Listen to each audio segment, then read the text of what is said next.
Okay, a very good morning to our guest sitting here this morning. A warm welcome to our session. We're going to have a very interesting discussion this morning on the topic of a need for adaptive leadership amid global change. It will be very interesting. I want this to be a very free-flowing session, which means that if you have any questions, feel free to raise your hand and ask.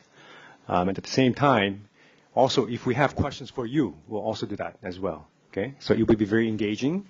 I want everyone to take part, actively take part in our discussion today. As you all know, our world is in a state of flux, and what that basically means is that the old model of leadership or change is very insufficient to deal with many challenging problems that we face today in our globalized world. And today, the leader need a new type or new framework of leadership or different way of leadership to better respond to the challenges. And when I say challenges, these challenges are, it can be about systemic or it can be something micro.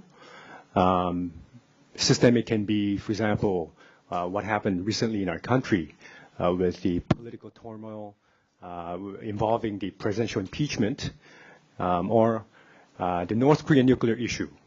Or it can be about the job mismatch that's taking place in our country today.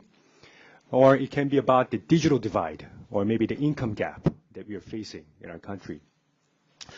So what that basically means is that we need a new framework of leadership that can better respond to these problems. And what I mean by that is that sometimes we have to be very flexible in adopting new perspective, or we need a new way of working together with other people. Or sometimes we have to implement taking bold new actions. Or it is about delivering results in the times of overwhelming demands, right? And so today the purpose of our session is to talk about how the notion of leadership has changed or is changing in our society today. But not only that, I want to invite these four panelists to share their stories, because leadership is very important in a sense that, yes, we need to learn about how to exercise leadership, right? It's about the best practices, it's about the knowledge that we need to acquire, so-called the knowing of knowledge. But it is very important that we put into practice so-called the doing of knowledge. We need to make a use of what we know into creating a value. We need to add value. We need to help so that our exercising of leadership in a way help advance a public interest so that our society in a way make progress. Not only that, it is very important to have the right mindset, so-called the being. So I'm giving you guys three things here: knowing, doing, and being. Or you can call this the head, the knowledge, the hands. With hands you do something, and then the heart is the mind. It is about understanding how we see ourselves as a contributing factor in advancing, again, the public interest, because we are the agents to help our society move from point A to point B. We have a lot of challenges. And today, one thing that we realize is that many of the problems that we face, we don't really know what the nature of the problem is, right? We don't really know. We don't really fully understand what the nature of the problem is. But even more difficult is solution is more difficult, right? So it is very difficult for one person to come up and say, hey, I have the solution and this is the way that we should go forward. It is about getting everyone involved, right? Collaboration, collecting, taking a collective action together so that, we come with different values, different assets, different expertise, different interests, and by working with one another, by sometimes putting up that person to exercise leadership, taking leadership, but also at some times we need to exercise followership as well. We need to help other person to exercise leadership. And that's how we make a progress, by working with one another, taking a collective action and making a progress from point A to point B. And so when I say knowing, doing, and being, yes, it is very important to understand what leadership is about, but it is also very important that we, again, putting that into practice, we have 4 panelists here, and they will be sharing you a story how in their field of work that they are making a progress through whatever the work that they are doing. They represent different field of work. They come from different industries, and I think it will be a very engaging session by sharing their examples how they are really playing that role as a global change agent. But before we begin, I want to invite our Dr. Park Jin to give a short opening. And then after that, the way that we want to proceed is that I want to spend the half of the time. I have about 3 to 4 set of questions I want to ask them. And then we want the latter half to be free-flowing. It will be you guys asking a question. It can be about anything of what they do. But again, as our session is really focusing on leadership, I really want we want to, in a way, dig deep what it means that, that we need in our own work. I know that some of you guys are studying, some of you guys are already working in the workplace. It is very important that, we need to understand who we are and the roles that we can take in order to make a progress in our work. So, can you give a big round of applause as I invite Dr. Park Jin to come up and give an opening. Thank you.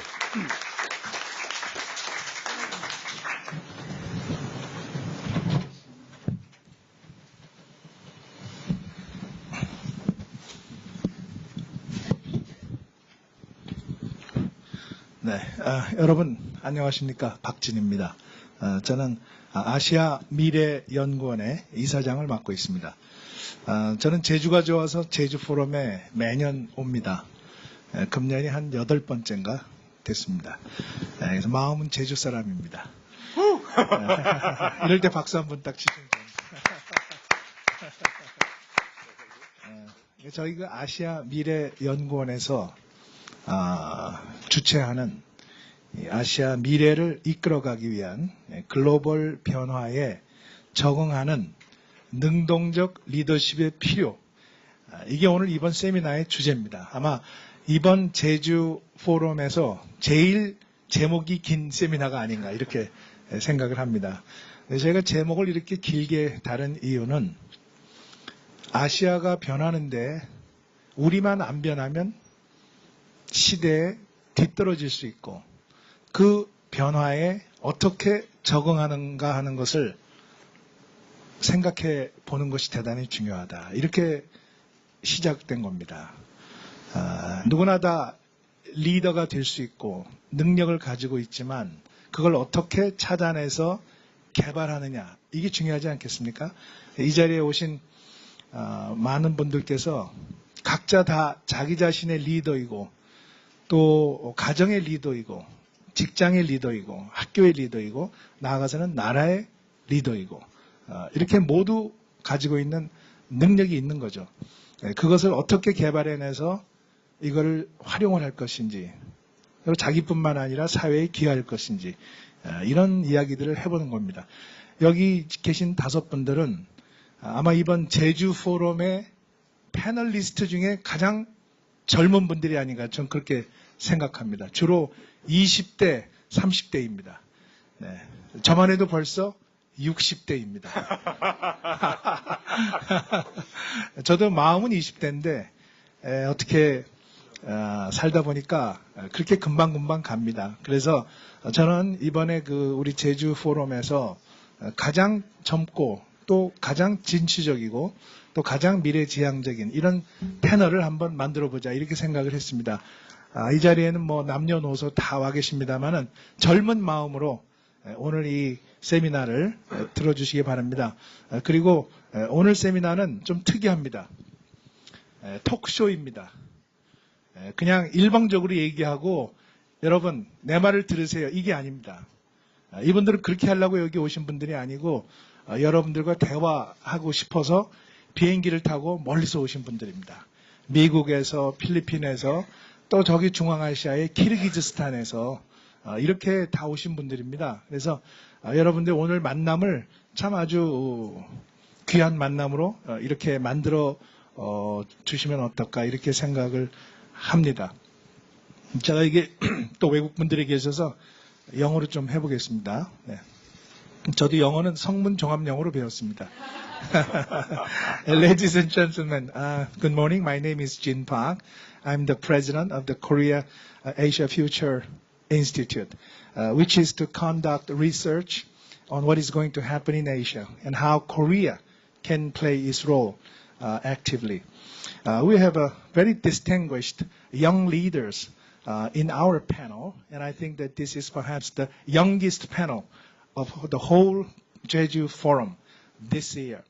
They are here not just to talk about themselves, but to interact with you, the audience, who might be playing a leadership role already based on their experience, and also they are also having career planning as well. So they will tell you their story, first of all, of how they came about this way, and then how they were able to succeed, or they could fail in their endeavors, in their life. And then perhaps you might ask questions and interact with the presenters.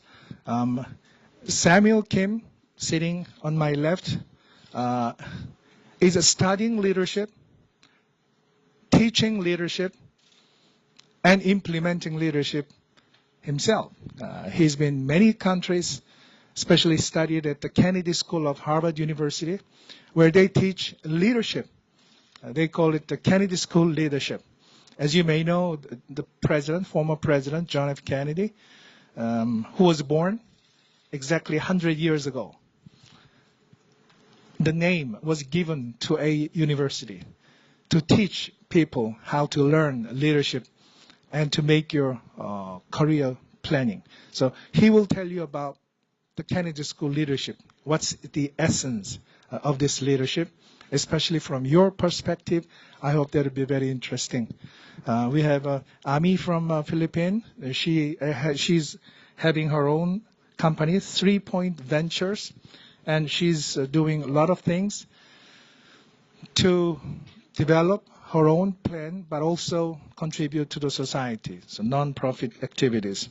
We have Adam from United States, Adam Melliger, who is going to tell you about the collaboration, entrepreneurial leadership, and also how to develop your talent in you. And we have Umar Shavurov. His name is Shavurov, Umar Shavurov from Kyrgyzstan. He's working in the government of Kyrgyzstan, in the public sector, especially in the economic policy. So we have a very diverse variety of talents here. And then I hope that you will enjoy this session and then actively participate in the discussion. Thank you very much. 예, 감사합니다. 네. All right. Thank you, Dr. Park. Just like how I have informed you earlier, I want to spend the first half. I'll be asking about 3 different questions. And of course, Dr. Park has kindly given us an introduction of who we are. But we want to start off with an introduction. And the first question is, what is their understanding of our world today? It is very important. We'll start with the big picture, right? So-called the bird's eye viewpoint. And then we'll go a little bit down, and then we will talk about something more on the ground perspectives. So we'll start with something broad, and then we'll go a little bit deeper into their field of work. So my question to you, we can go in any order, and perhaps with Ami here. Why don't we just give a short introduction, and tell us a little bit of what you do, of course, about your name, where you come from, what you do, and then please answer the question, what is your understanding of our world today? Okay, we'll start off with that. Good morning, everyone. So my name is Ami Valdemoro. I am Filipino-American. I grew up in the United States, but have now spent the past 4 years of my life in the Philippines. I run my own business called 3 Points Ventures. It's around building capacity for future leaders in the Philippines. And I can talk a little bit about my story later on. My understanding of the world. So we're talking about leadership today, and I think leadership involves moving or mobilizing people from where you are to another point. Inherent in that is a journey of change and transformation from the world as it is to some vision of how you would like it to be. And embedded in that, I think, are some challenges that we might face in our community or in our society or even in our family, to go very micro level. So I guess if I was going to take a 30,000-foot view of the world as it is today, I would say two of the trends that I've seen over the course of the past several years have to do with polarization and populism. And I think we can see that at the global level, but also at the national level and even at the local level. And what do I mean by that? I mean that there are different media or reports that don't consider divergent opinions. It's black and white. It's either you're with us or you're against us. And I think social media in particular has not done a great job about allowing us to see other points of view. I think it magnifies this polarization. And I think one of the consequences of that is you tend to dismiss other points of view. And I think that does a disservice to progress in our communities. And so I guess, just to kind of keep it brief, I would say that there's this tendency to view things in black and white. Okay. Hi, my name is Dooyeon Kim. I am from the Washington, D.C. Think tank policy community, but I'm currently based in Seoul. And I'm a visiting senior fellow at a Korean think tank called the Korean Peninsula Future Forum. Thank you. So what I do and what my colleagues in the think tank community do, think tanks are independent research institutes, basically. But the concept is a bit different. It's actually very different in the U.S. versus in, for example, Korea or Northeast Asia. So I will talk from the vantage point of Washington, D.C. And today my lens and my thoughts and experiences that I will share with you today will come from the security lens, because I work on security policy, nuclear nonproliferation policy, Korean Peninsula, Northeast Asia, and geopolitics. So that's where I will be coming from, that vantage point.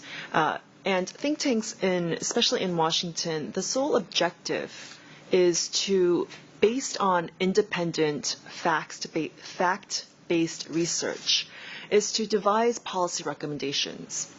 And the policy recommendations, our objective is to inject these ideas, these policies, national security policy ideas, to policy makers, policy decision makers. So a lot of the people that I deal with, that I interact with on a very regular, almost daily basis, are senior officials in the White House, State Department, Defense Departments, and politicians, congressional leaders on Capitol Hill. And the main objective is, the reason why we want to inject our policy ideas based on objective facts and research is to ensure that government policies are crafted and implemented in the right direction. And our definition of right direction, of course, that can be very subjective. That's whatever the expert, the scholar, believes to be the right direction. But in my field of security, our ultimate goal is, of course, preventing nuclear war, preventing nuclear weapons falling in the wrong hands, like terrorists, to ensure peace and stability and prosperity, not only in the U.S., but in Northeast Asia, on the Korean Peninsula, all across the world. And so that's our end goal. And think tanks are part of the non-government they are non-government organizations. They're technically NGOs. And I know NGO in Korea has a very different meaning and nuance. But think tanks and experts within the think tanks, we are part of civil society. And that's the role that we play as experts in civil society to sometimes push back against some of the government policies that certain governments are creating, saying, no, you're going in the wrong direction. Sometimes if we agree with the direction they're going in, we will amplify it and we'll say, yes, this is the right direction. And so that's basically in a nutshell of what we do. And the other component of our job is to help raise awareness, to educate the public. And so you'll see a lot of us publish papers, op-eds in newspapers, and appear on, news, media interviews on TV or in print in newspapers, and we're quoted often. And so that's the other element, to help raise awareness among the broader society. Because civil society, especially in the U.S. and of course in many countries across the world, play a very important role in shaping the direction of your country and the world. And so that's a critical element for us. And so to answer the first question, where I see the world today through the lens of security and geopolitics, three buzzwords come to my mind.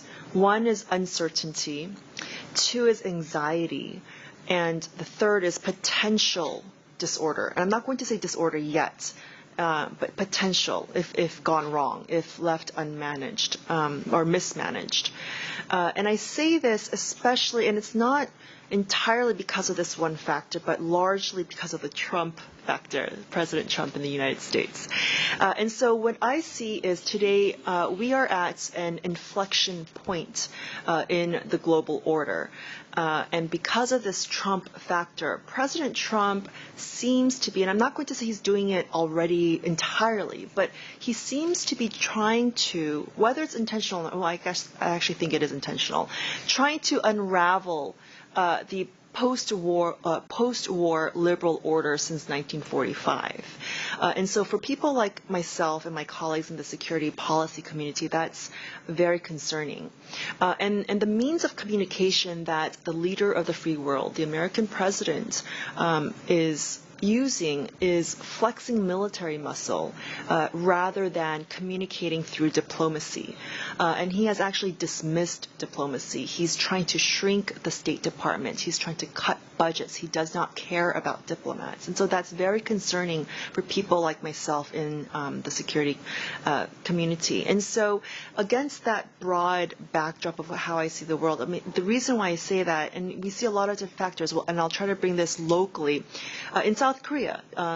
South Korea has been engulfed in one of the biggest political crises in recent memory, which has raised critical questions about the fundamentals of South Korean democracy and democratic institutions and values. In North Korea, Kim Jong-un, we are seeing North Korea develop its nuclear and missile capability at the fastest rate that we have seen in history.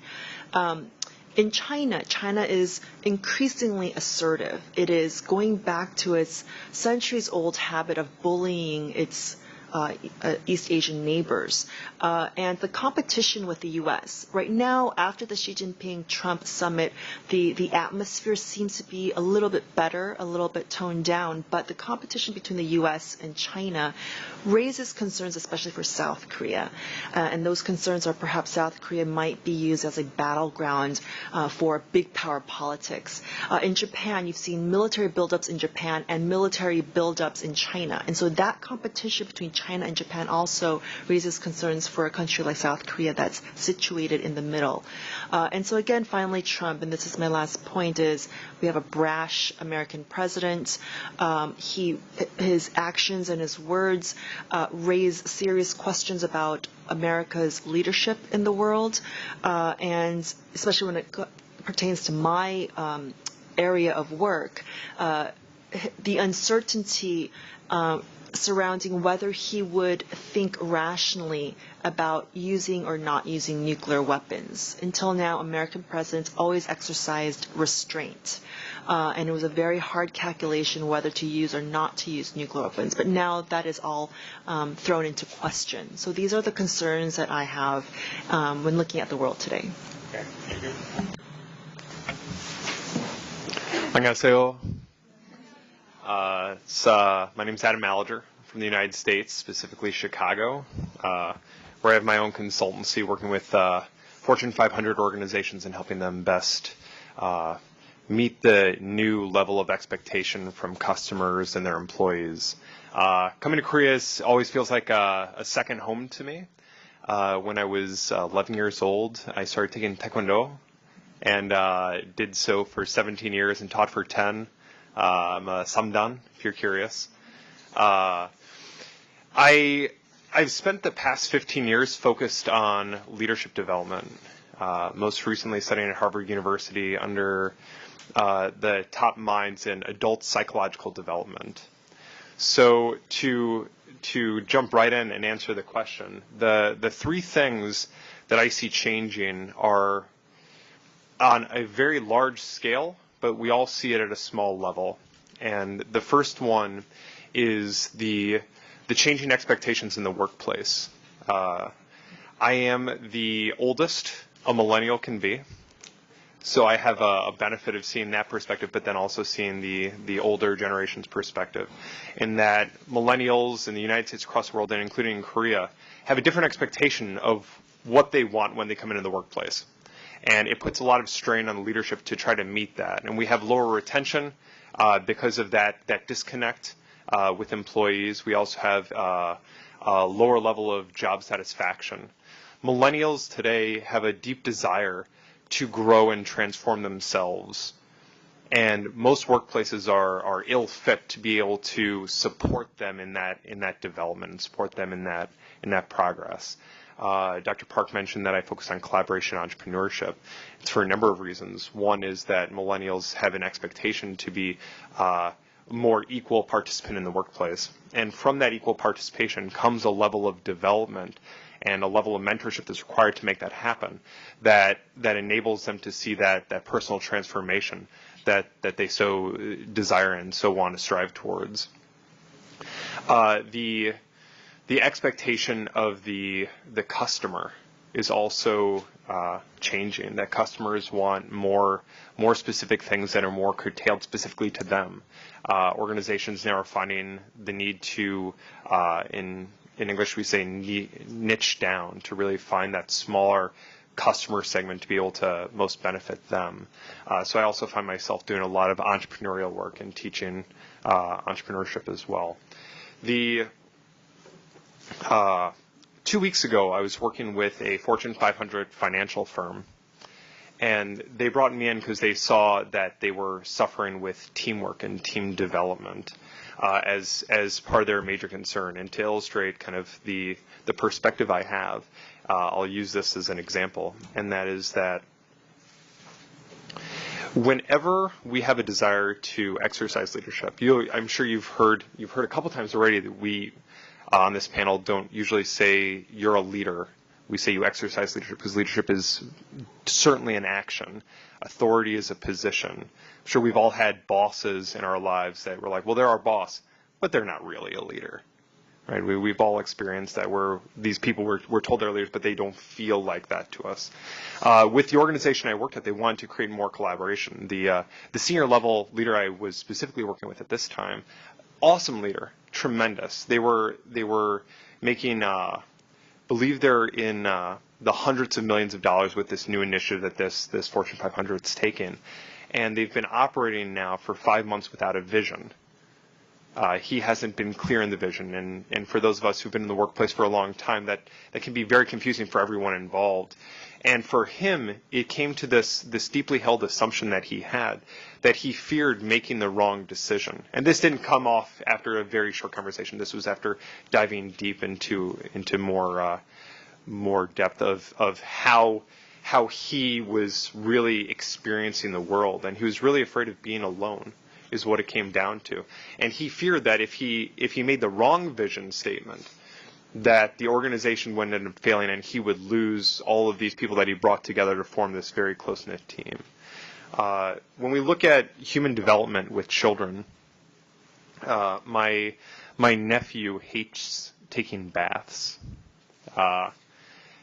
Whenever you turn the bath on, he screams and runs away. He prefers showers.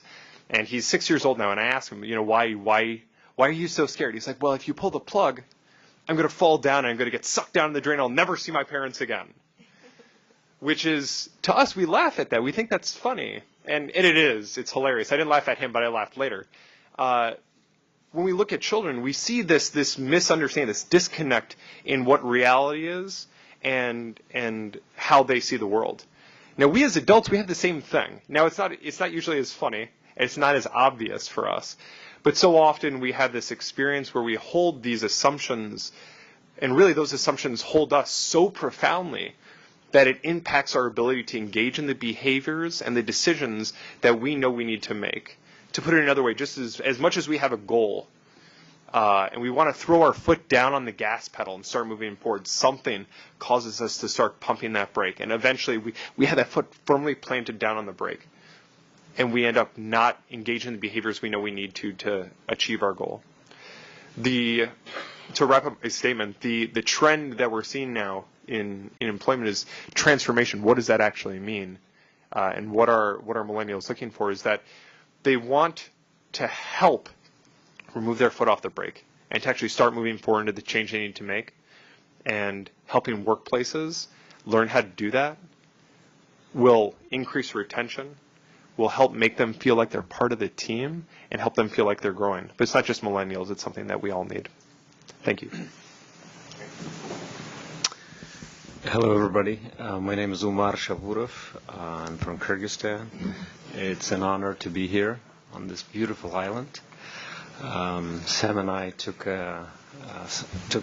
we made a short run this morning, and we just had a great opportunity to enjoy this beautiful island.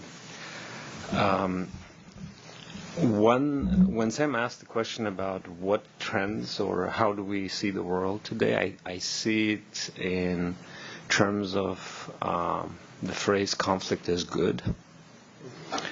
Normally our societies are trained to believe that conflict is bad.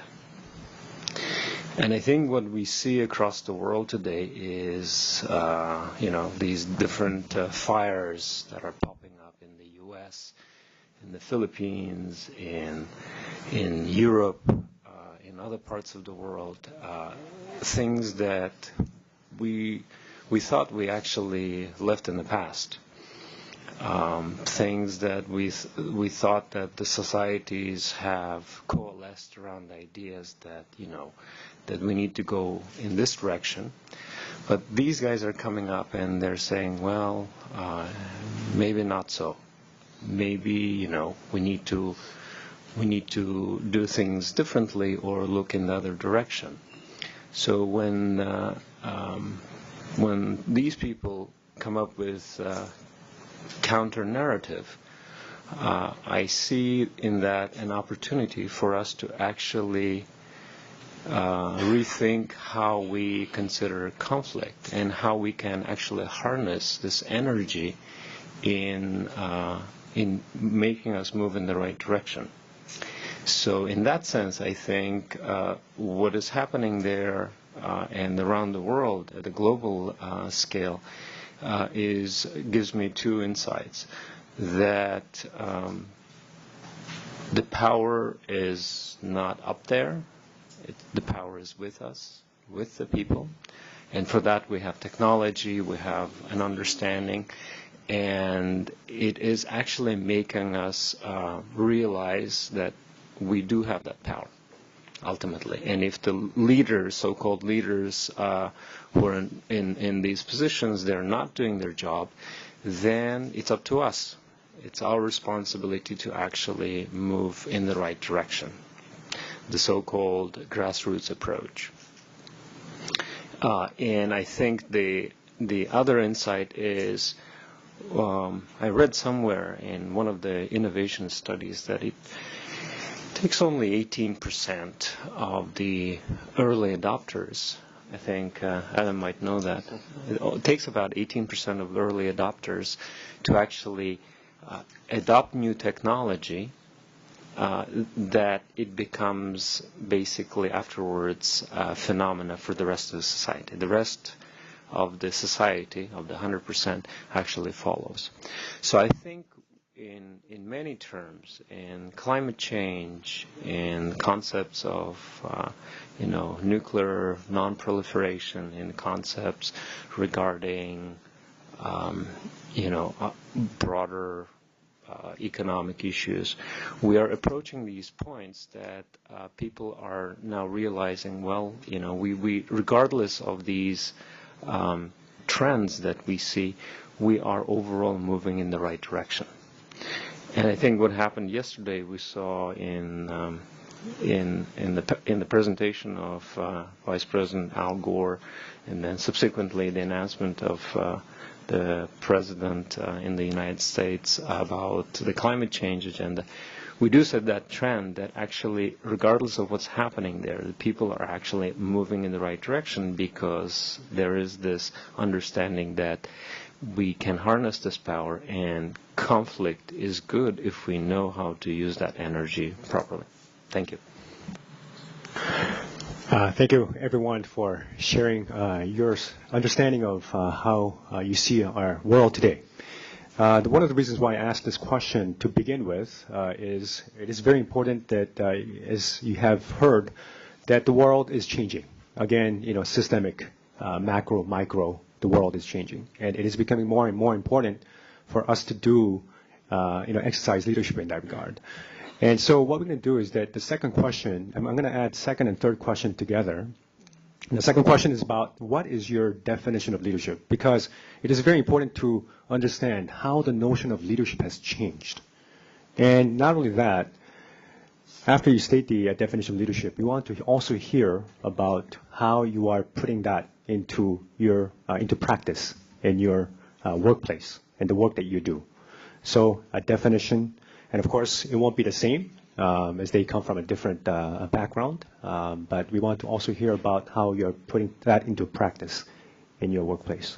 So why don't we this time start with Umar? Okay, we have to be fair enough, right? All right.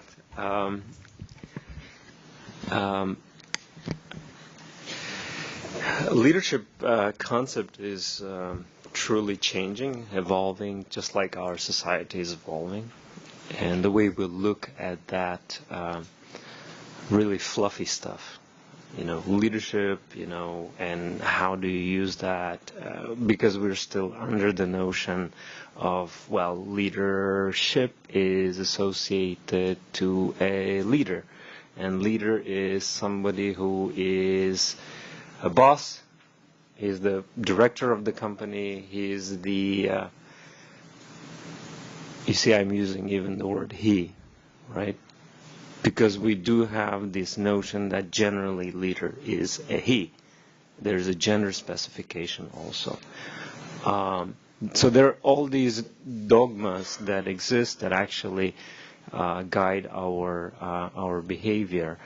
And that was okay for perhaps the Stone Age, for maybe early parts of 1900s, when we really needed, the way society was organized, we really needed people to direct us, help us find food, help us find shelter, organize us so we can produce certain goods in the society.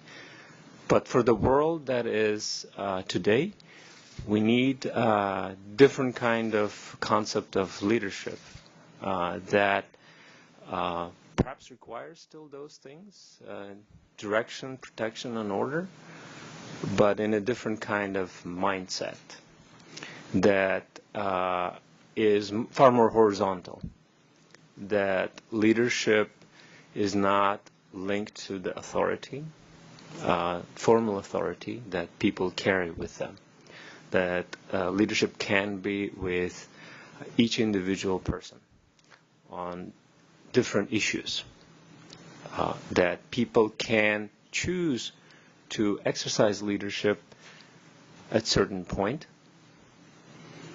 or they choose not to exercise leadership. For instance, presidents of the countries, which is the typical conventional wisdom, that they're supposed to be leaders, they choose not to exercise leadership. Again, let's take the example of President Trump, since this is like really hot issue right now. So his idea of pulling out from Paris Climate Accord. So how would you define? Is that exercising leadership, or you think that is something else? Any thoughts? Is it good or bad? It's bad, right? So why is it bad?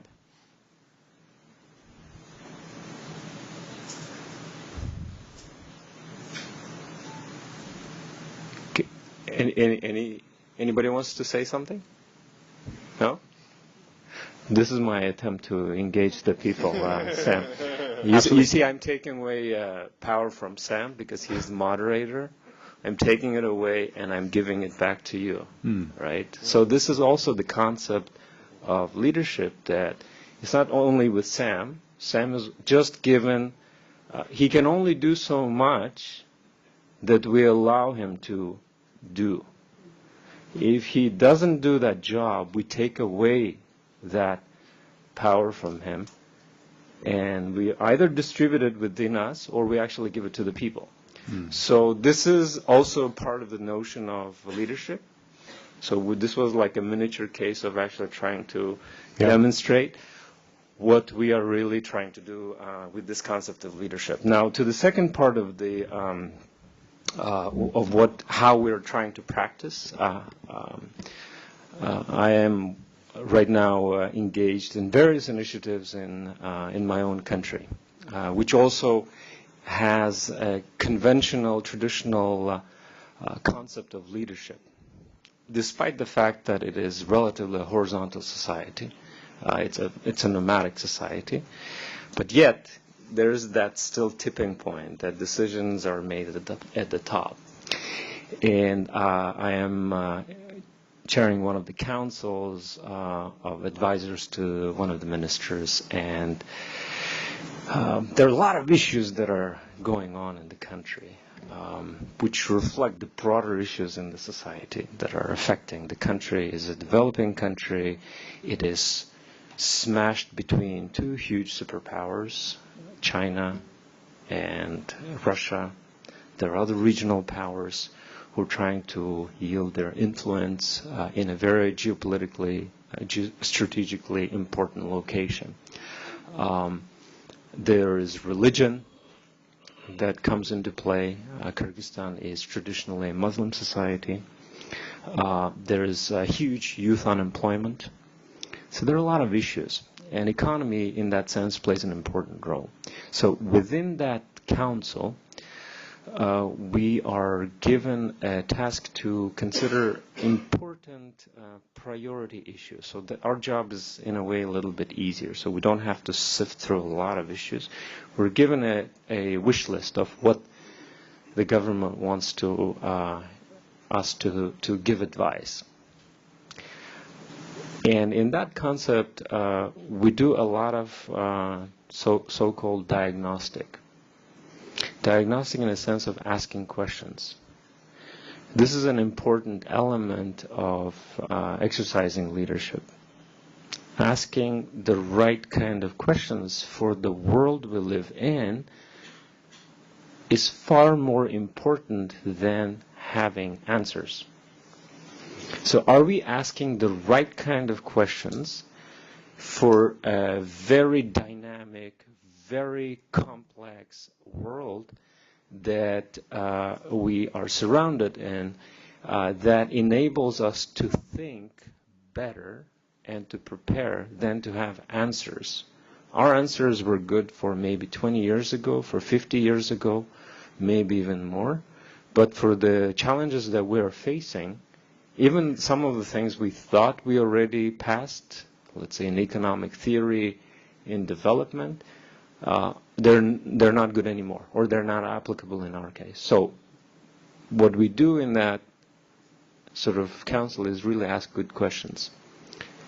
And we ask back the government, and the government has to grapple with that and has to really dig deep to understand if this is an important issue, or they have to actually address something else that is far more important to move the economy forward. I'm going to stop here. So. Okay. That was beautiful. I love you, Susan. It's you guys know, I won't go there. Anyway, the leadership and the act of engaging in leaders, there's a lot of definition out there, and one I hear regularly is are you able to inspire and motivate your people? Which is a common thing to think, like as a leader you motivate your people. There's a lot of motivation research out there that shows that you can't actually motivate anyone. What you do is you create an environment that allows people to feel intrinsically motivated. And that's at the crux. Something Umar said is giving the work back. When he asked you guys, he put you guys on the spot and asked for you to do the heavy lifting, to do the real work. Now, in the field of motivation, to be able to do that and then to expect that level of intrinsic motivation to be engaged in the person and the people that you're working with requires a lot of support. And it's making sure that you give a task that is at a level that your people can handle. And at the same time, if you want to help them grow, it's giving them something that's even just a little bit more challenging that they're able to do. And that in that act of giving that is supporting them in being able to engage in that rigorous, difficult work that for you might find easy to do. Another aspect of it is right now, if in the idea of giving the work back, if we were to take one of you and have you come up here and start asking you about your experience of leadership, there would be a lot of, I would imagine, a lot of desire to maybe please the crowd or to make sure that your own ego is met, to not be embarrassed, to not say something wrong. We have all of these hungers for ourselves that we want to make sure we meet for ourselves. We see that in the workplace. We see that in the political atmosphere. I'm in the military. I don't know if I mentioned that. The U.S. military. So I can't speak about Trump specifically because I'm still serving, but we can make up a fictional leader who is narcissistic for a second. And in a narcissistic leader, but we all do this too, that we all want people to look positively on us. We start making actions to make sure people's perspectives of us are held in a way that we want. Now, the idea of engaging in conflict or being able to do the really difficult work of challenging people's assumptions and to challenge them to grow, even if they say that they don't want to or that they're hesitant, sometimes forces us to take those hungers that we have and to be able to step back from them, to be able to see them and to be able to engage in the work that needs to be done while knowing that we have these things that push us in one direction or the other. It's that idea of holding that space of that drive that we know we have been pushed in different ways. Like I don't want to offend people. I don't want to hurt someone's feelings, or I want to make sure I stay at the top. Whatever that hunger is for us is being able to see it, hold it, and then to kind of engage in the work while not letting that affect us. Is that the root of truly great leaders are able to do that. And it might not look like they're doing it. It might look like that they have no hungers and they're just able to engage. But trust me that they still have that thing that they're experiencing that they want to make sure that they hold for themselves, but it's being able to disassociate, to move past that fear or that drive or whatever that is pushing us in a direction, making the difficult decision.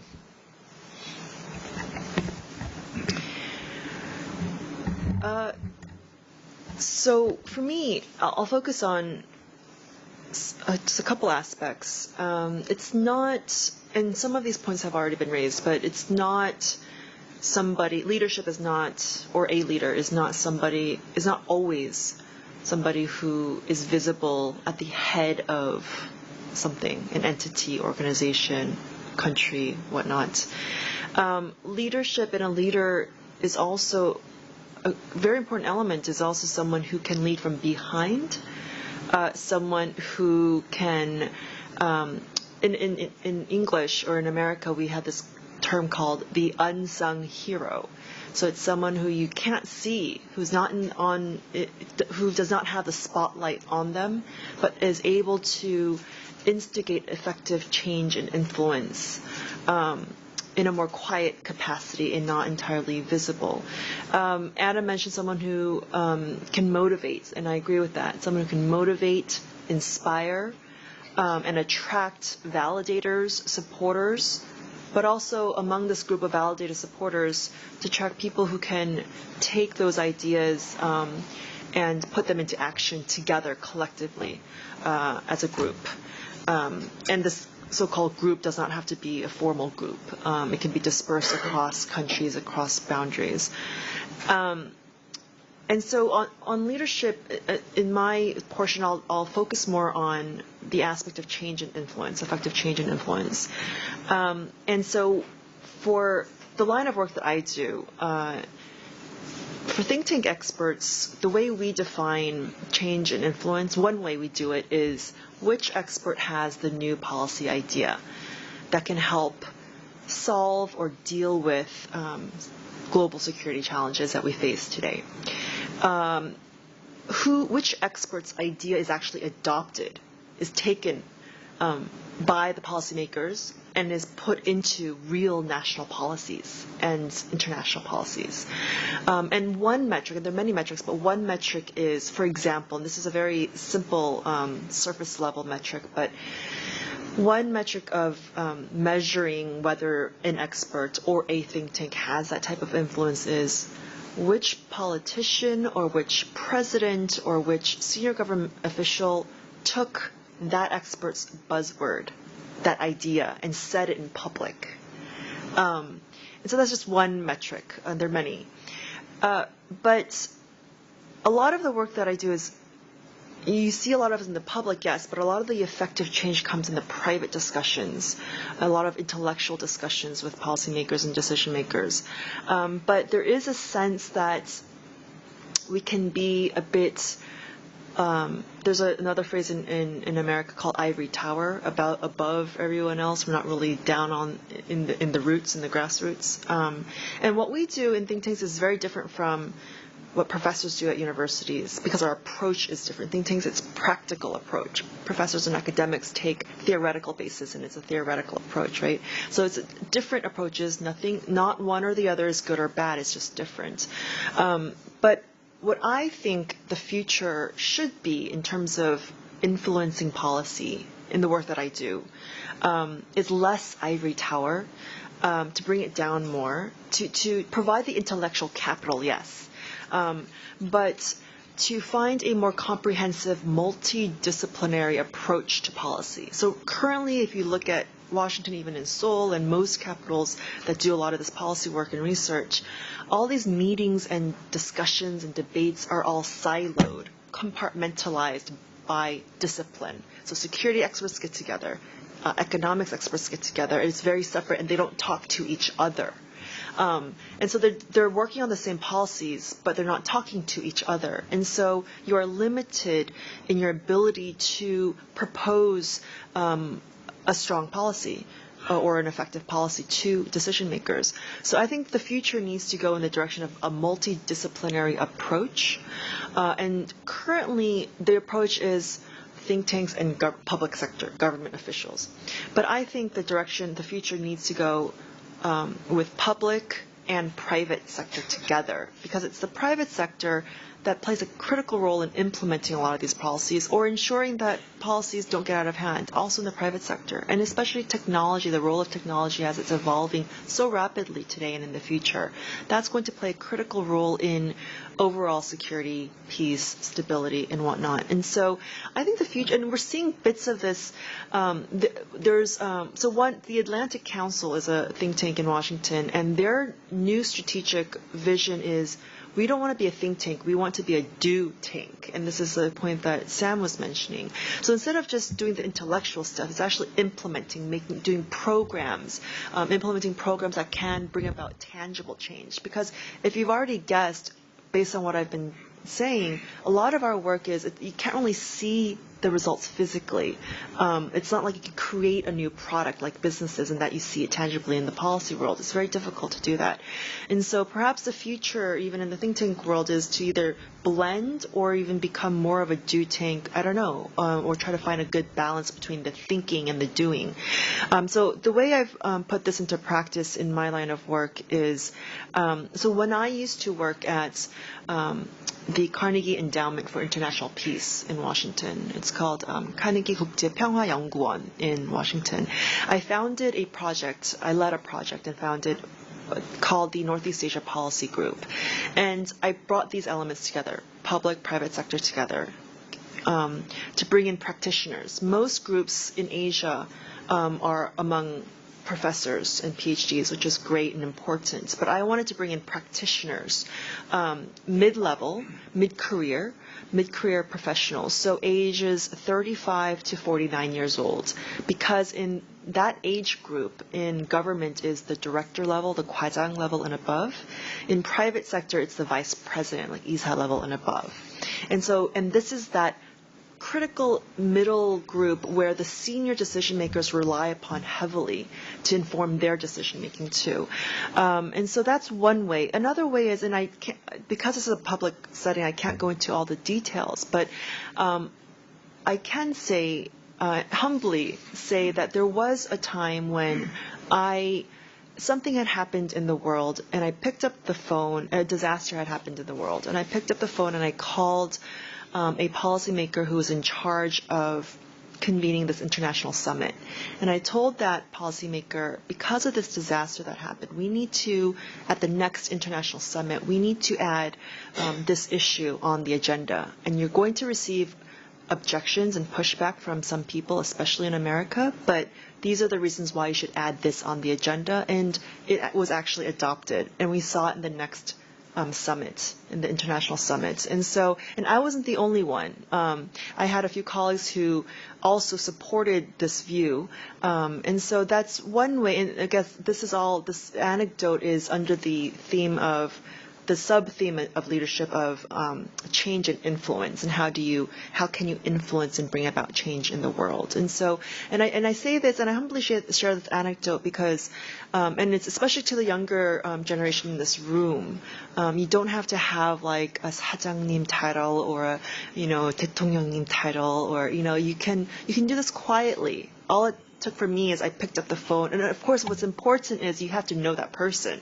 You have to have the relationship with that key decision maker person, and that you build up over time. You build up through your own credibility, through your work over time, and through relationship building on a personal level too. But again, I mean, at that time when I did this, I was not some big, title or someone leading this big entity. I just picked up the phone and I said I proposed. And so it can come from you. If you know somebody in that position of influence, you can just say, hey, here's an idea, take it or leave it, but here's an idea and here's why it's important, and then the rest is up to them. Thank you.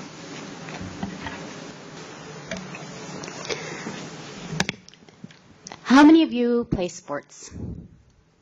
Can I get a show of hands? Or how many of you play an instrument? Yes, musicians. It's okay. Don't be shy. All right. Part of the reason why I'm asking this question is because I think ultimately for me, leadership is a practice. And just as you practice sports or just as you practice music, it's a competency that you can develop. And I think it has 4 elements. Sam had talked about 3. I'm going to give you 4. I think it has to do with training or exercising your mind, your heart, your guts, and your spirit.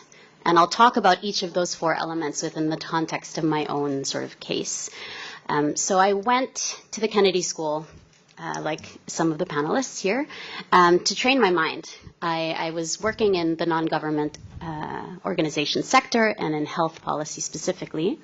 And I went back to the Kennedy School after some years of working because I wanted to train my mind. I wanted to learn new frameworks for how to view the world and how to take action again.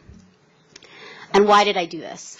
What is the heart of the issue? Because I wanted to improve the conditions of people in the Philippines. I am tired of seeing news reports about how messed up the Philippines is. I'm tired. I'm tired of seeing that it's always about a drug war or about armed insurgency. I'm tired. I know, having lived there now, that there is a tremendous amount of potential in our young people. I mean, the median age in the Philippines is 23. Can you imagine what potential there is in a country in which you have a lot of young people, and what a tremendous risk there is if we don't cultivate that and they become jaded and they think that they can't make a difference? So, I have this in my heart that I want to help the Philippines and help people to realize their potential. Guts. I think it takes courage, even just to raise your hand sometimes. I think particularly as a young woman, which is my perspective, I think it's hard to overcome that pressure to always say the right thing or to do the right thing or to not muddle waters or to not step out. I think leadership can come in all forms, and I guess one of the things, or a few of the things that I did to build the guts for doing this was to try and lead different initiatives in the Philippines. So when I first arrived, fresh off of graduate school, I led a nonprofit organization to help connect people with opportunities to volunteer in Manila. And I had a lot of ideas. I was so energetic. I came from the Kennedy School and I thought, okay, I have all of these ideas for how I can transform this organization and lead armies of people and improve Philippine society in a very short amount of time. And I didn't realize that it would take more time. So I tried things. I tried introducing skills-based volunteering, so training people on new skills that they could use to help, say, provide light or access to electricity for people. But that rubbed some people the wrong way, and I actually failed. It was a decision that ultimately made me leave the organization. And I took that experience and I tried again. I tried again. And I led a business that basically takes bottled water and sells it and takes the profits from that bottled water to build public school classrooms in the Philippines, which we have a severe shortage of. There's not enough physical infrastructure to hold all of the children who want to learn. But then I decided that that wasn't right for me either. I thought, what motivates me more is trying to see the light bulbs go off in people's eyes. I really wanted to work one-on-one with people and to see that transformation happen. And so I tried again a third time, and that's where I'm at now. I decided to launch my own business in which I coach and train young people who want to make a difference in our community and help them to develop the mindset for how to do that. And all of that takes a lot of work. It's scary.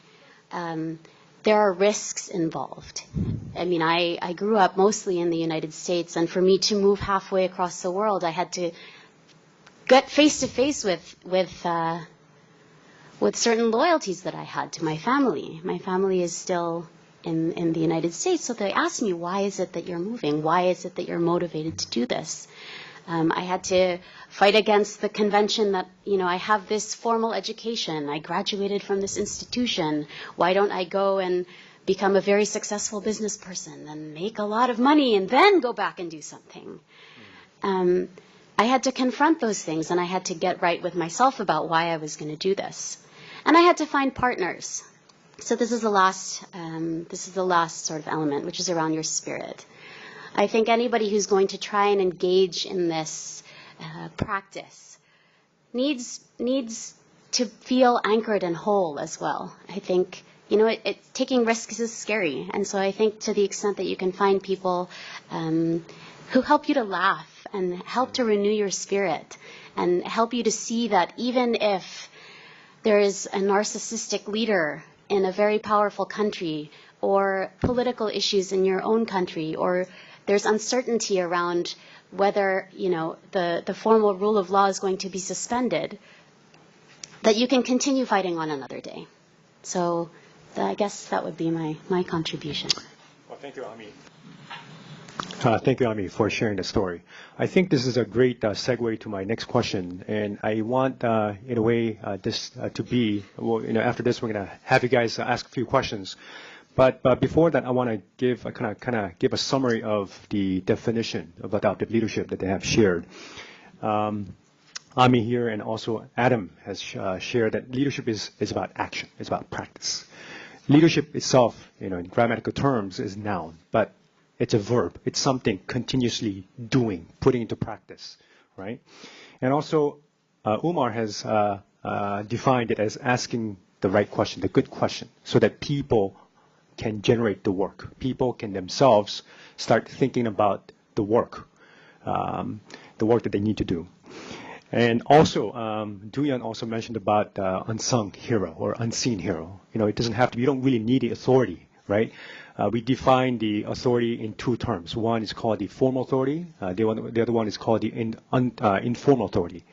Formal authority is about title, in a way. CEO, president, and whatnot. Those are the formal titles.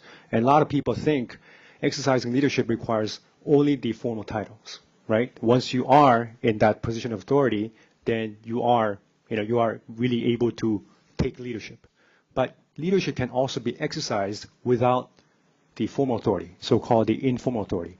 Informal authority is about respect, about the respect that you get from the people that you work with. And if without the formal authority, only with informal authority, in a way you can exercise leadership and get the work done. That's how Duyan has mentioned through her examples. Now, so I want to go a little bit into the personal element, and perhaps this will be able to help you think about some of the questions that you might want to ask. So the question I want to ask you is that, Adam, you mentioned about being intrinsically motivated and inspired. So how did you get to what you do today?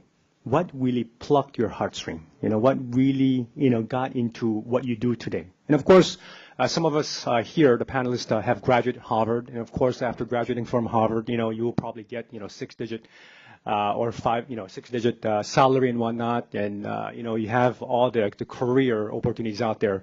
But some of us here have rather chosen to do something else. Something really plucked their heartstring. Something really got them into helping advance the public interest. And just like what Ami had said, after graduating from Harvard, she went to Philippines because it was really time for her to make an intervention, to make a contribution in helping to advance the public interest. And she had encountered the problems facing the Philippines. So let me get into that question. What really got into what you do today? What really plucked your heartstring? And perhaps, Ami, do you want to share this time? Go on. Okay, sure. Go ahead. So I was 10 years old, going to middle school. What's middle school called here? 중학교. 중학교. Mm-hmm. And I was very insecure. I lacked a lot of confidence. And I was ridiculed by every kid in the school. Kids who were 2 years younger than me came up and made fun of me. And it was disastrous for me. And there are a few people in my life, teachers and a few people in the school, who really made a difference for me. And then I started teaching martial arts. And my father got very ill. and he died when I was 19. And I faced another struggle. And again, at the same time, I had people who looked after me and people who took care of me. And that gave me a very, very deep understanding of how you can make a difference in other people's lives. And in every decision I've made for my life personally, I've asked myself the question, how am I impacting others? How am I making a difference with individuals? And that has been at the crux of my decisions. Okay.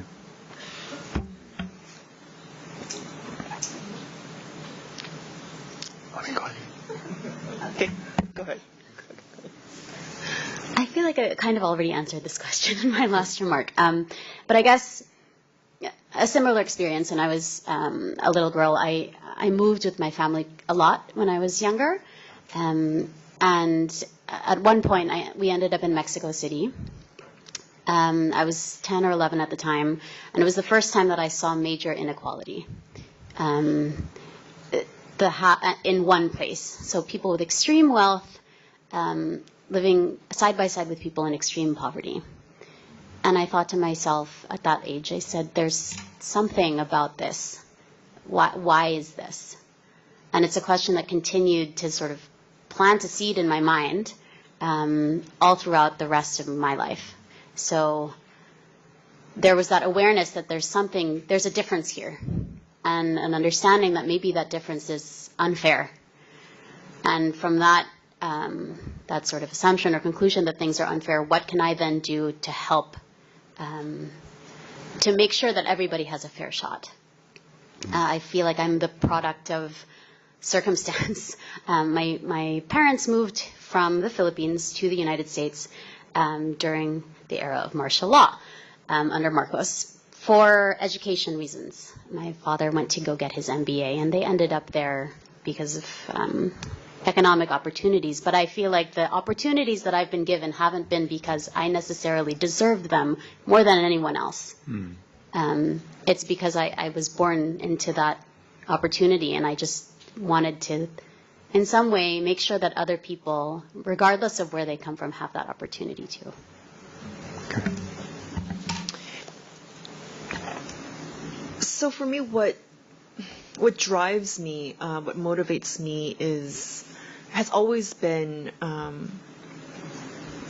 wanting to help people, wanting to contribute, wanting to serve, wanting to, and my colleagues here have said this too, wanting to make a difference in other people's lives.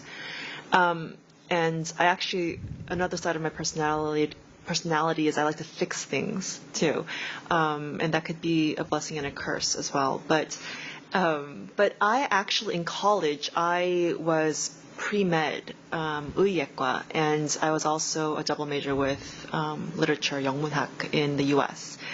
And so I originally thought I was going to be a heart surgeon, and that was my way of helping people. I wanted to save lives. And I like to use my hands and fix things, right? So, heart surgeon. And I was good at dissections in school, and so I thought, okay, this is great. But I also have this to-do urge, this active urge in my personality too. I don't like to just sit and study only.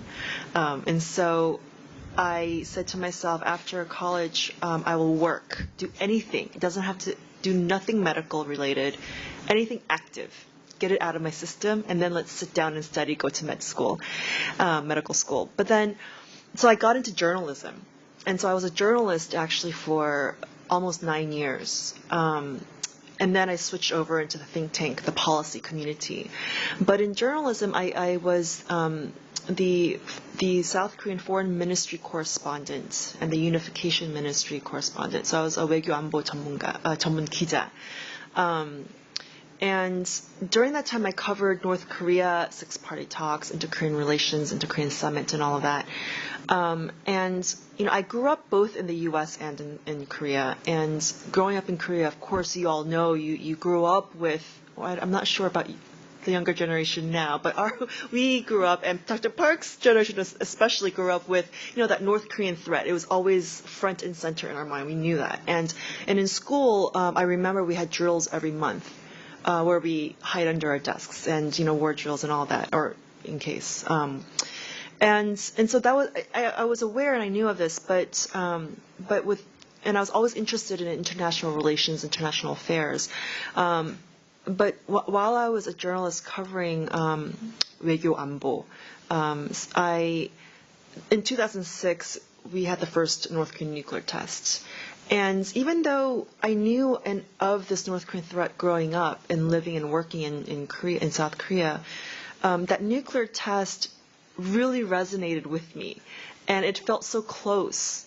It felt so close, and I was like, and that to me, that was another wake-up call. And so then I got so immersed in international security. I got so excited and so fascinated with international politics and world affairs and North Korea and nuclear and how this nuclear weapon, really is the worst weapon in the world. It's the most destructive weapon in the world, and how you can use, nuclear energy, the technology that you use to produce nuclear energy for electricity here, you can use it to make a nuclear weapon, that the duality of those technologies. And so then too much time had passed and I got too old to go to medical school. And so, and I really enjoyed what I was doing. And then I transitioned into the policy community.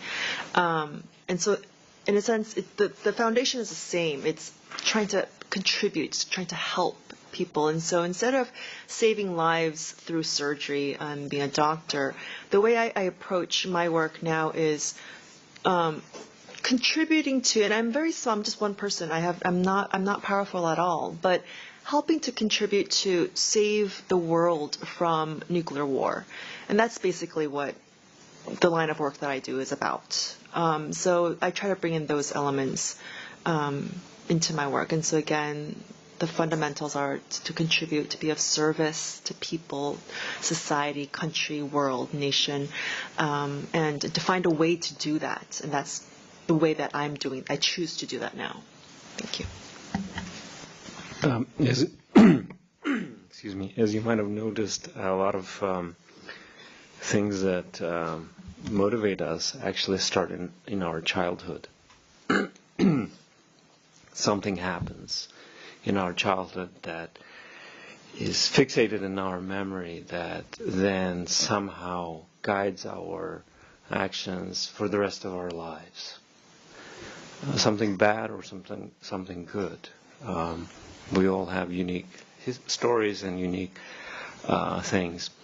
One of those things for me was the collapse of Soviet Union in early 90s. That was a cataclysmic change for millions and millions of people who lived in the former Soviet Union. And I was young, but I was old enough to see how my parents actually suffered through this change.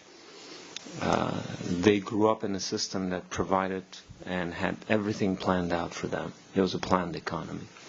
Their whole career, their whole retirement, everything was just disappeared overnight. And I remember my dad actually suffering tremendously. He was a member of the government, of the hierarchy, of the structure. And he was and he believed in that. He was a trained, sort of within that system, who was indoctrinated, who believed. And then it was like gone overnight. So I remember him going through that crisis, and ultimately it took his life. He just could not cope with that crisis. It took a few years, but it had its toll. And that's what happened with millions and millions of people actually in that part of the world who actually could not cope with the consequences, with the challenges of new world that actually just happened overnight. Because the country was not and the people were not ready to deal with this kind of stuff. So in a way, that's one thing that I have in my memory that really is a sort of like a background music. I guess that's another way of saying we all have background music somewhere, right?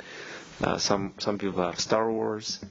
Some people have Vivaldi. Some people have other type of music. But for me, this is one of the sort of mute musics that I have in the background that really guide a lot of things that I do, and I still haven't figured out, like, which way, why I actually do things the way I do. But at least that's something that motivates me, but also actually is a message forward in a way to the next generation that's coming forward, especially my children. What kind of world do we want to live for them so they're ready and they can take and live and have a peaceful life going forward. Thanks. Thank you. I know that our time is running out, and what we can do is that we can have few questions.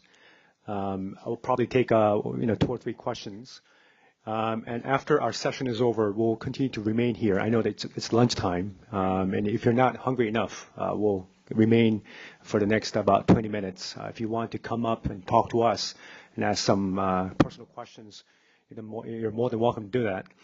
And so, given the 5 minutes that we have, any questions that you want to ask? We'll take about 2 questions, 3 questions. Yes, you have a question. Please, yes. Do you want to state your name and the question? I am Steph, but No worries. It's good. More than welcome. Wihan. I am studying in Jeju University. So I have 2 questions. One question to Adam, and then another question is Mm-hmm. Okay. to ask first to Adam. I heard your field is energy of Emma Umar. First to Umar. Yeah, Umar. Yeah. Am I right? Do I understand your field? Your field is how use leader the energy, right? So I am. You can ask in Korean if it's more. Yeah, you can ask in Korean. I can. Yeah. Whatever is convenient for you. Yours is. 편한 대로 하세요. 편한 대로. 영어로 해도 되고 한국어로 해도 되고. I want to speak English. Okay. Oh, of course. More than welcome. Give a big round of applause. Yes. Taking initiative, Yes, absolutely. No. Good, good. So I am wondering about your opinion. So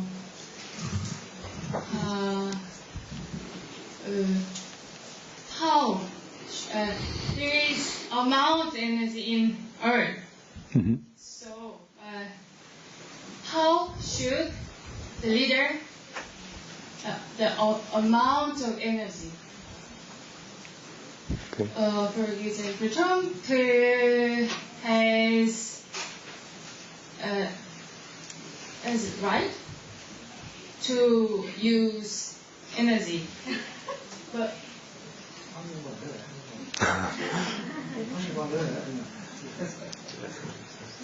so Yeah, no, you're right.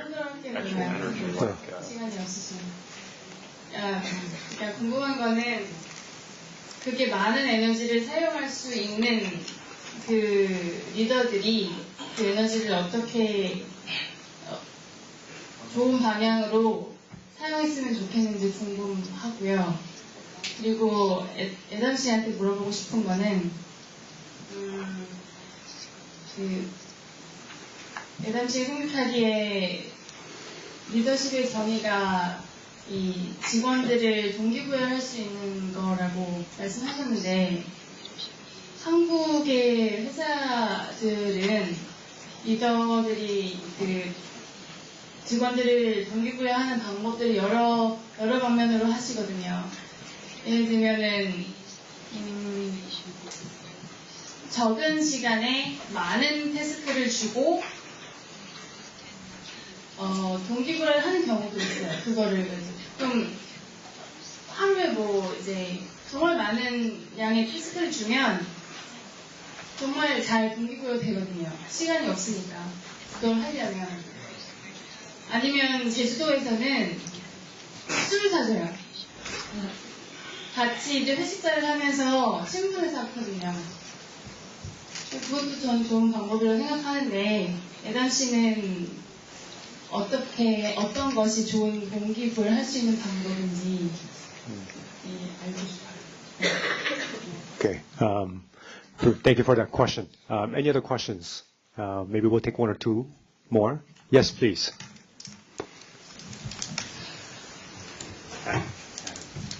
Different way of different options, different ways of intrinsically motivating. Oh, yeah. No, I thought you were asking for more questions. 요즘 그 Yeah, no, I 리더십이 상당히 이슈화되고 있는데 그 통합 리더십의 요건은 뭔지 모르겠습니다. Okay.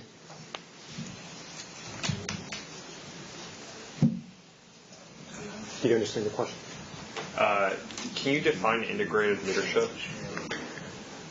So rather than secluding, or taking a factional leadership, you're trying to integrate, right? The integrative leadership or collective or 요즘 뭐 대선 전에도 그렇고 예, 협치나 뭐 이런 맞습니다. 예. 예. So it's not a factional, but it's more integrative. Yes. Yeah. Yeah.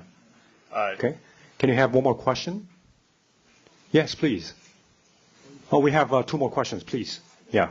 Let's take two more. Yeah, please. Please go ahead.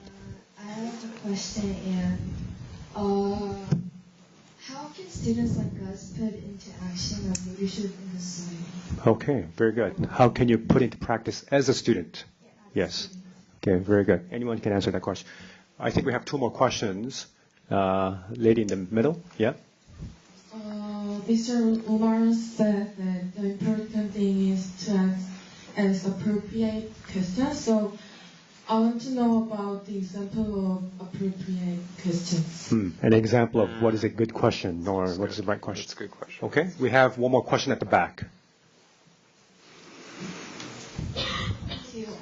I was at the World Bank Leadership Development for 4 years. And I know all of you had the overseas experience either in education or as a foreigner. But when we talk about leadership, we cannot exclude culture. Right? So since you had the overseas experience, especially in the U.S., how do you see leadership adapting to Asia? I mean, what kind of leadership we need in Asia? Because it's absolutely different. And So cross-cultural. Yes.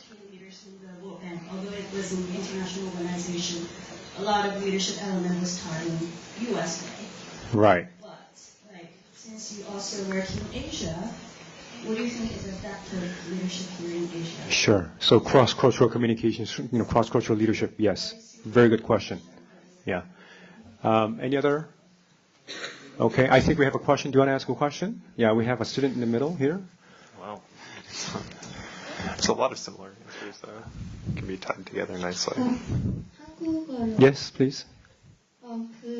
꼭 사람들 앞에서 이렇게 나서야만 그게 리더인지, 그러니까 이렇게 안 보이는 곳에서도 기여를 할 수 있는 거잖아요. 그것도 이제 일종의 리더십이라고 할 수 있는지 궁금해요. Yeah. Very good questions. Thank you for all these great questions. I think when the panelists reply, I think why don't you state the question, which question that you're addressing to, okay?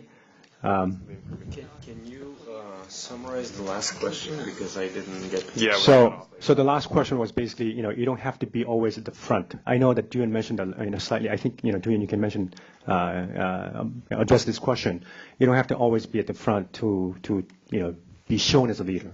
You can always, you can also step behind, step back, unsung hero, right? So when you're making remarks, please address which question that you are addressing to. Okay, and start off with Umar, please. Thank you very much for all these great questions.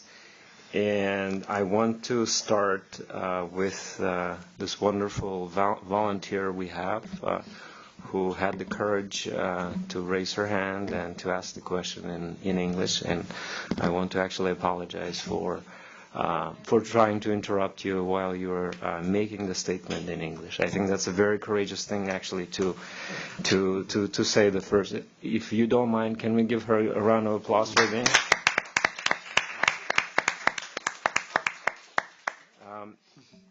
I myself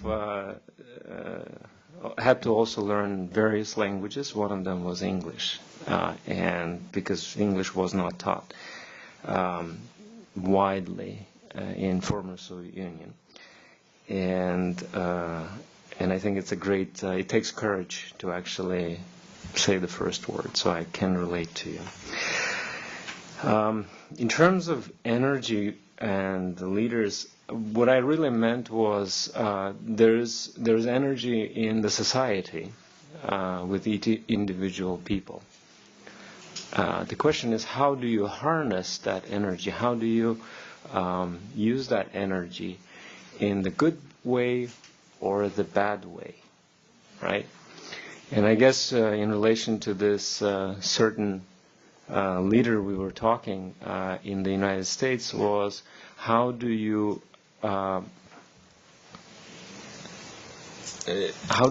actually move?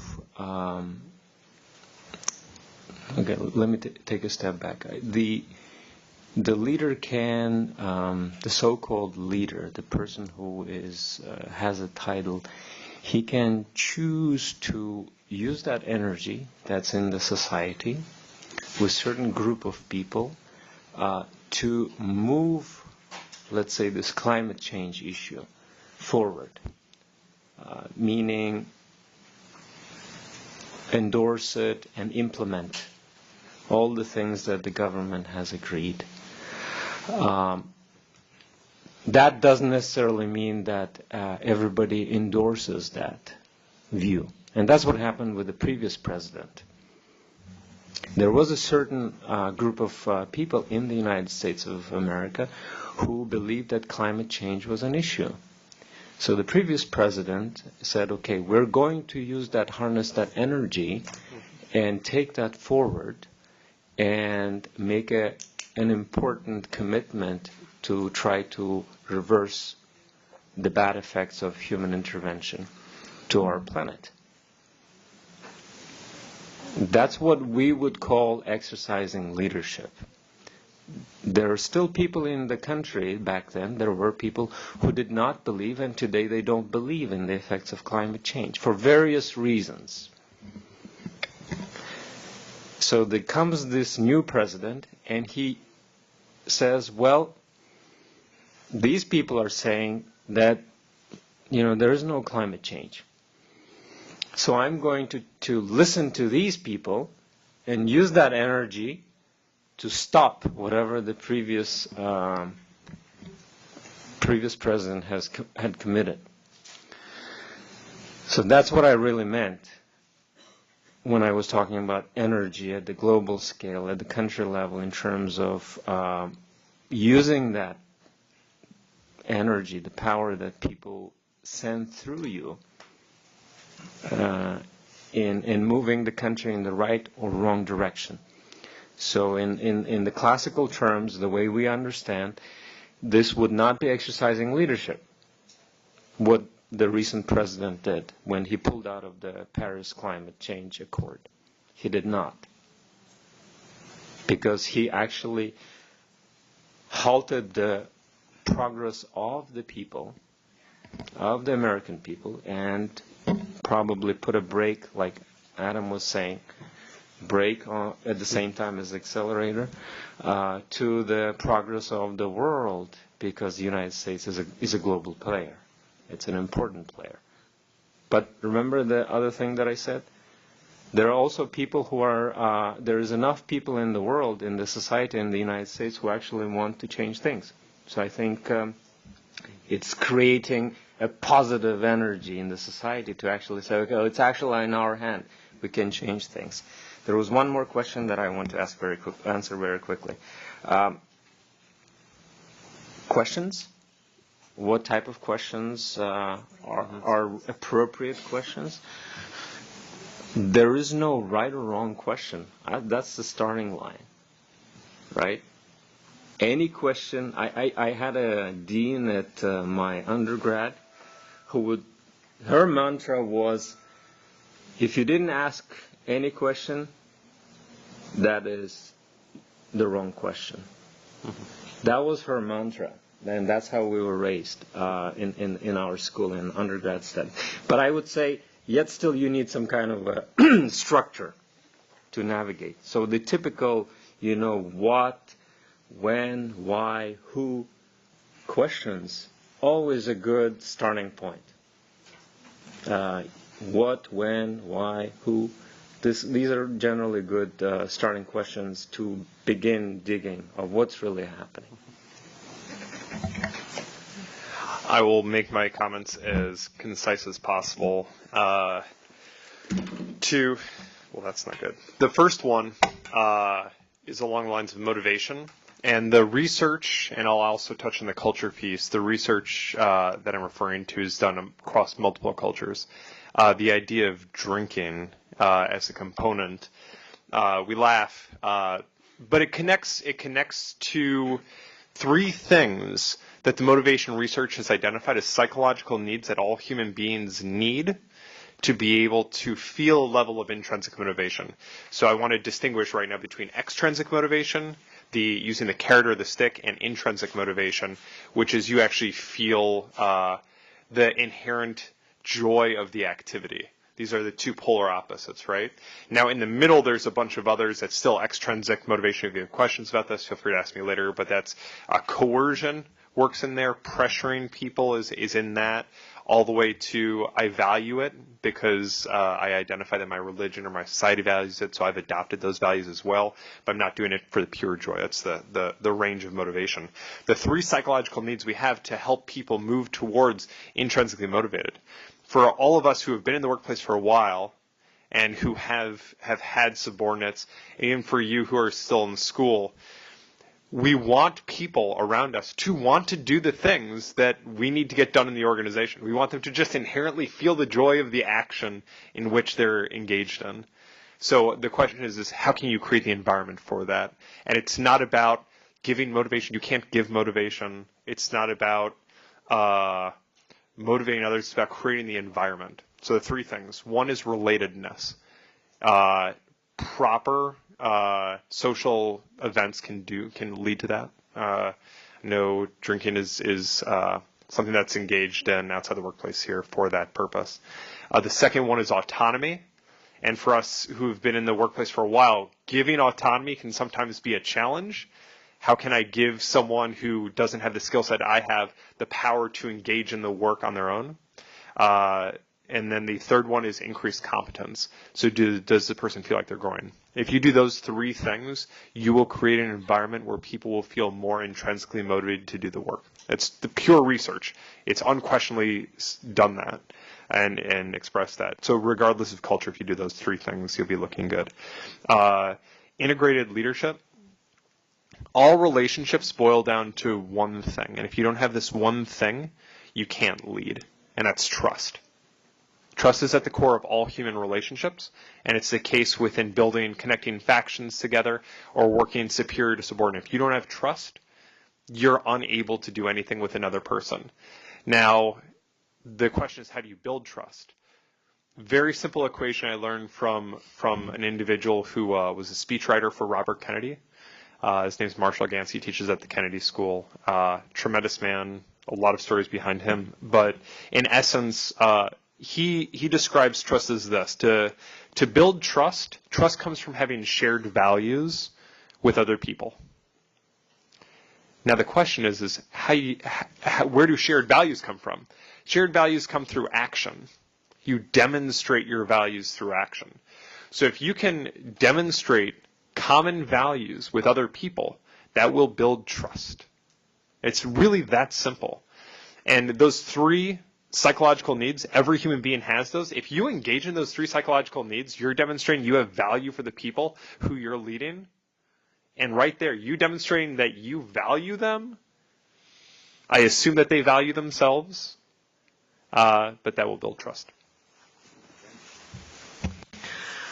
On the question of how can students put leadership into action in society, I think first you need to do your homework. You need to know so if you want to instigate change, you have a goal.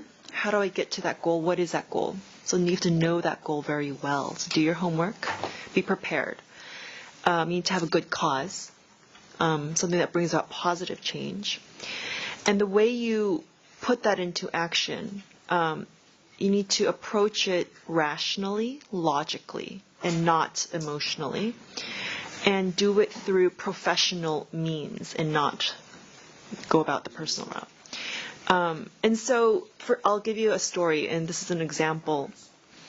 When I was in middle school, I went to middle school in Korea, and this was decades ago, so I won't tell you how old I am, but a long, long time ago.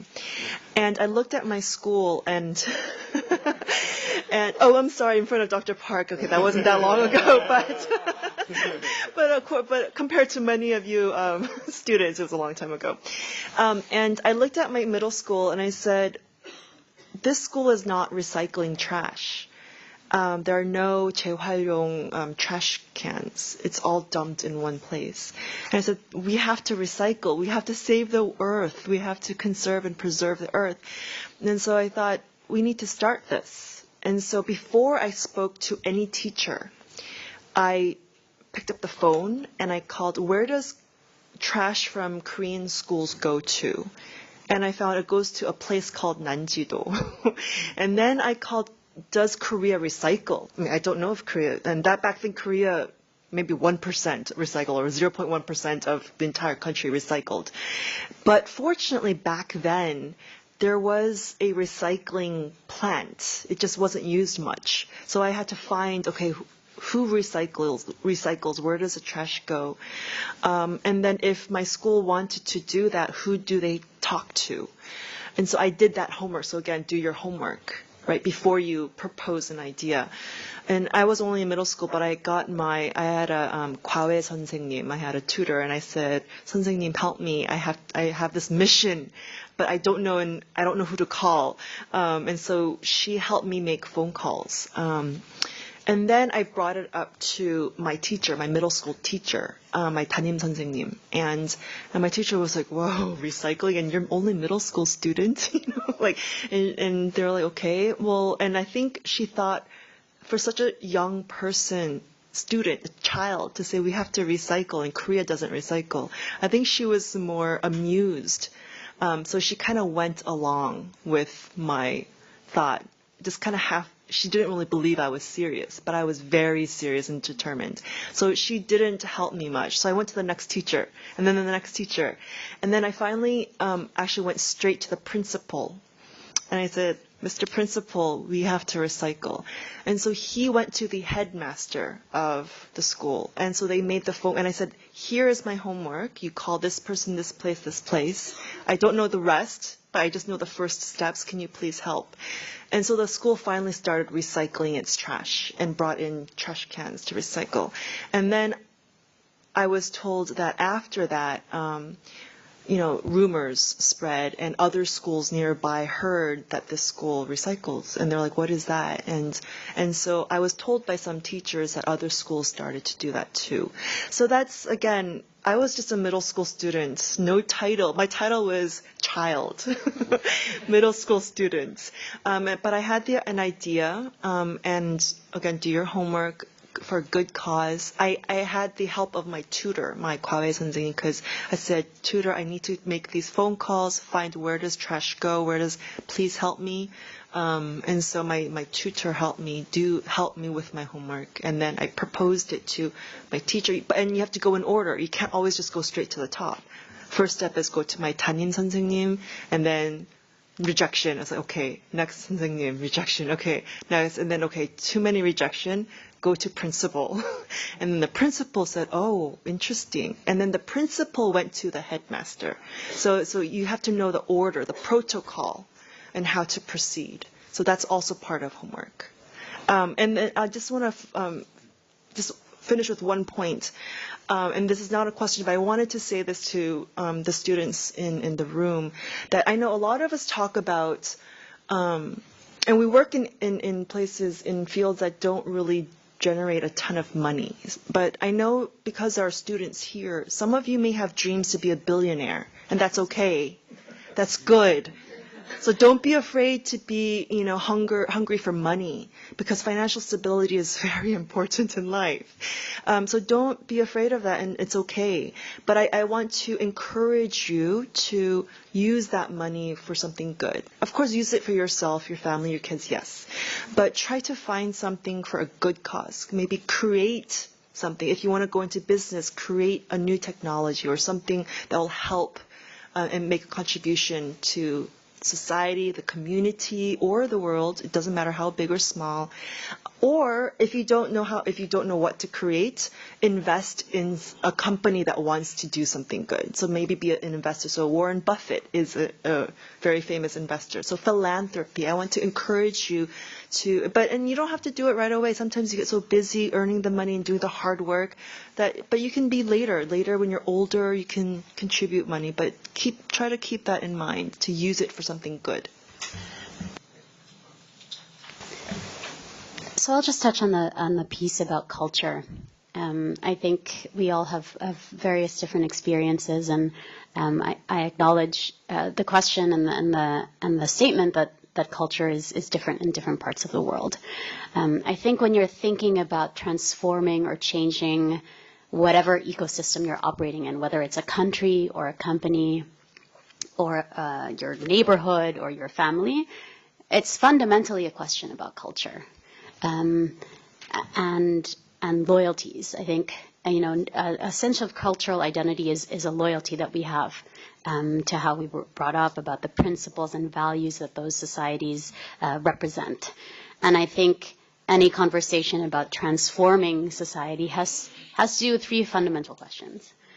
What is it in our culture, or the values that culture represents, that we want to keep? What is it in that culture, those values, that we're willing to discard? And what is it in that culture, or the values that are embedded in that culture, that we want to innovate, or change, or iterate, or transform?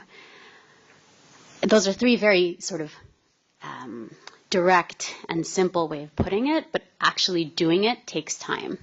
I think you have to view the long game, because the more sort of entrenched those norms and values are, in a society, in a community, in a company, the harder the conversation is going to be, and the more you need to think about sort of timing and thinking about how to honor those traditions while still having that conversation. Okay. Well, why don't we give a big round of applause for these four panelists. And we want to close by inviting Dr. Park to give a closing. And afterwards, if you guys want to stick around for a few more minutes, I think we can do that. Maybe we can exchange cards and whatnot. And if you guys want to take a picture as well, you're more than welcome to do so. So Dr. Park, please.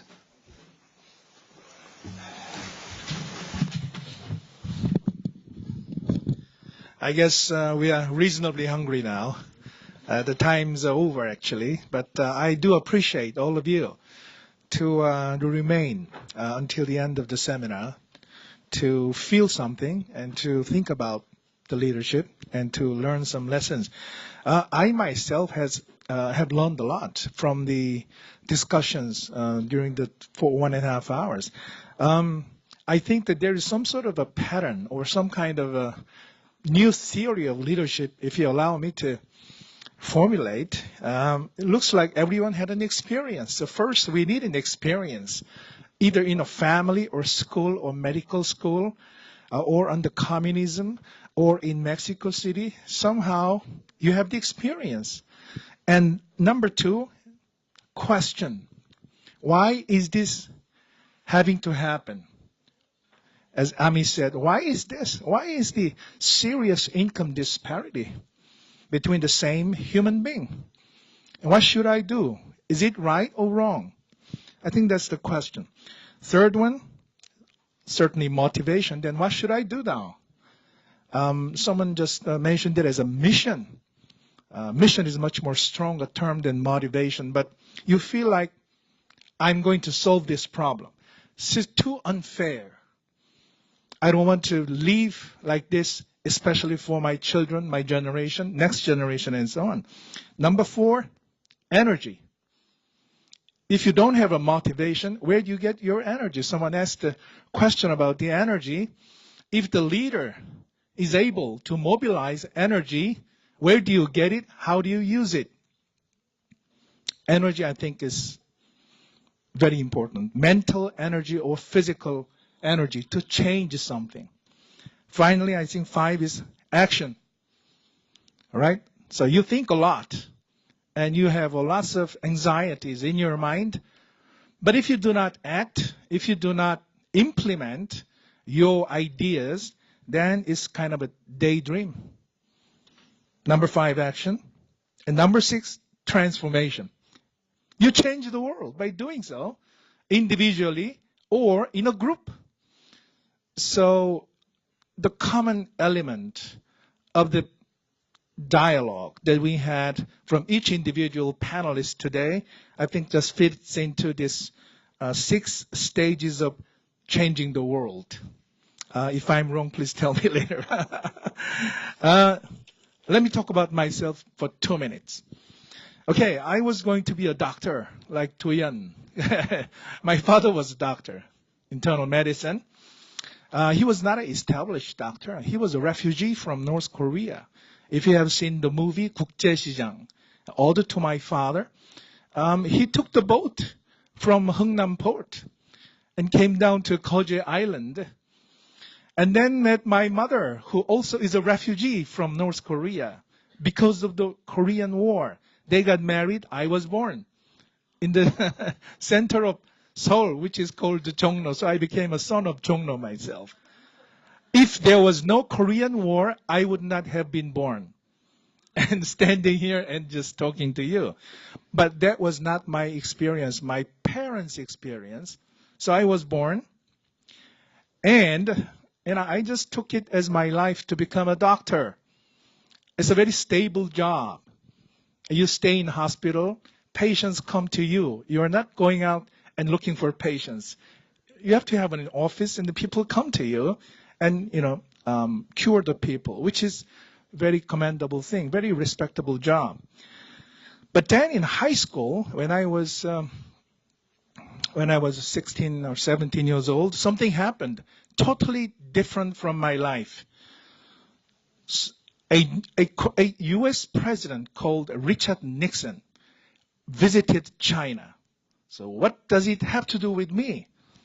I was studying English, the English newspaper, and the title was Nixon Visits China, U.S.-China Détente. So I thought to myself, what is détente? It might be a very important word. So I look up the dictionary, easing of tension. Rapprochement. What is rapprochement? So I look up the dictionary again. It's a tension reduction. And then Mr. Nixon shook hands with Mao Zedong, and that was China was a communist country. And to us, China was an enemy. But here is an American president who visits China, shake hands with Mao Zedong, and they become friends all of a sudden. They say, bamboo curtain collapses. Okay? So all these were very shocking to me. Since my parents came down from North Korea, they were never been able to go back. In fact, they passed away. So I thought to myself, if United States and China could become friends in one handshake by a presidential decision, why can't two Koreas become friends and be united? Where my parents came from. If they haven't come down to the South, I would have been born in North Korea. So I thought to myself, wow, becoming a doctor is a good thing for me, but maybe I should be a diplomat. I should be someone like President Nixon, but Kissinger or whoever, who can contribute to the inter-Korean détente, inter-Korean rapprochement, and eventual unification. So I went to law school, became a diplomat, joined the government, and studied overseas. That's how I went to Kennedy School of Government.